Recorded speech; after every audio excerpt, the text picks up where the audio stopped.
Texas woman accused of placing razor blades in bread faced charges in Bexar County. Some Walmart shoppers in Mississippi got a dangerous surprise in their baked goods. Police in Biloxi say customers found razor blades and fishing hooks in their bread and muffins purchased at several locations. Investigators say the stores combed through their bakery sections to pull potentially tainted items off the shelves. An official tells local media the first incidents were thought to be isolated, but it wasn't until more customers started complaining that management called the police. No injuries were reported. This has been on my board for a couple days now. I wasn't going to touch it because there's no clear motive. Then some new information came out, like the fish hooks in the bread. According to Inside Edition, that's an even more strange addition to an already peculiar piece of news. Some background on her gave this story a little more depth. Clearly, she needs to have her head looked at, but to do something so calculatingly evil, she had to have some vivid mental picture of what she intended to happen here. And she looks like Patty Mayonnaise. Hey, the story doesn't have a whole lot of chuckles. I got to slip one or two in where I could find them. A woman accused of placing razor blades inside loaves of bread at Mississippi Walmart stores has a criminal history in Bexar County. Gee, what a shock. Camille Benson, 33, faces a charge of attempted mayhem after police say customers at two Mississippi Walmarts in the city of Biloxi found razor blades and loaves of bread that were displayed for sale. Now, mayhem in the legal sense of the term is the unlawful and malicious infliction of serious bodily injury on another person that permanently disables or disfigures a body part, rendering the victim less able to defend themselves. Now, my version of it, or to be a little more specific, it's intentionally maiming someone and or leaving them with a debilitating or permanent injury, and swallowing a razor or fish hook would definitely fall under this. She should get one count for each loaf of bread that one of these objects were found in. After investigating, police released this photo from Walmart surveillance video of a person of interest in the case. Reports say the suspect was identified as 33-year-old Camille Benson of Texas. She was reportedly charged with attempted mayhem, and her bond was set at $100,000.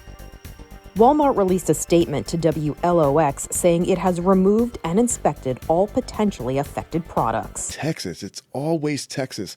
Aren't you tired of it always being you? Even outside the state, we in Mississippi, and somehow it's still always Texas. Now, I can't necessarily blame Walmart for being a haven for the criminally ill, mentally deranged, and morally bankrupt. It's not their fault, but it's like a warehouse with store shelving, and employees are so few and far in between that you just know this woman had plenty of time to ruin the entire bread section comfortably.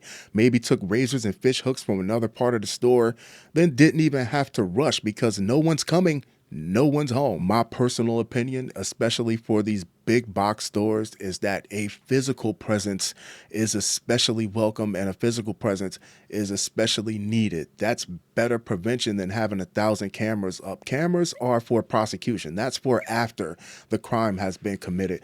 Benson was arrested Tuesday after police received information that she had been seen on the 1000 block of Division Street.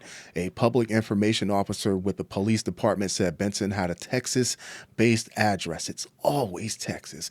Court records show that Benson had 10 criminal cases in Bexar County, the most recent being from 2021, in which she was charged with misdemeanor criminal mischief. This is not criminal mischief. Records show that Benson was sentenced to 25 days in jail for criminal mischief, resisting arrest, and prostitution. Prostitution, America's favorite pastime. The hospitality business, frontline service solutions, experience-based provisions. Prostitutes are supposed to be fun. I mean, they might hate themselves on the inside, but who cares? They make other people happy, bringing joy to so many. Not razors and fish hooks. That's just out of character for someone in the people-facing industry. This prostitute is malfunctioning. She had a charge of failing to identify herself dismissed in a plea deal, and likewise for a charge of criminal trespass trespass. In 2019, she was sentenced to 88 days in jail for resisting arrest and failing to identify herself. She's Patty Mayonnaise. How don't you know this already?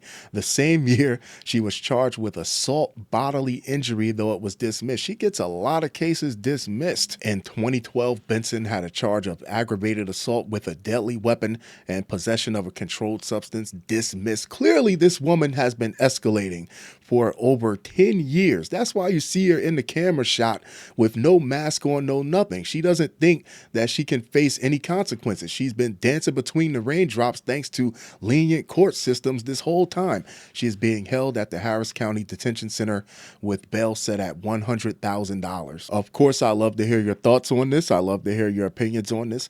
Do you think that a hard prison sentence during any one of the times that she was committing all these other offenses would have prevented her from putting razor blades in Walmart bread today?